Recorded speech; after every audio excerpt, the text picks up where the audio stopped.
स्राय खनदो आदै दाख्लै गेवलां बाजाराव औ हरसे दोनहैबाय बिपिएफ अफिसाव औ ओमफ्राय 500 गांनायखौ अखानायै सियाराव थिनो होननानै दोनथ'लांदोंमोन औ ओमफ्राय गायब खालामबाय आरो अखानायै खोमादों लाबाय इसोरो सेंग्राफोरा जुमायजों ए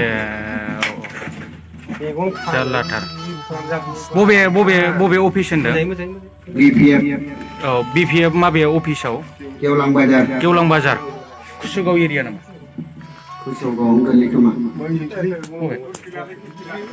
गरुफिला ओमफ्राय बेखौ मोनफिनाखैना नोङो आदै मोनफिनाखै 500 गांबेसेमोन होनदों गांनै औ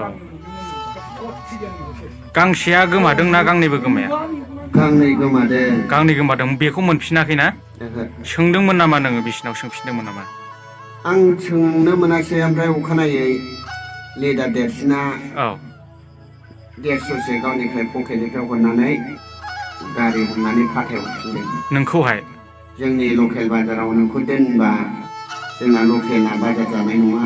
होननानै थिनहरफिनदों औ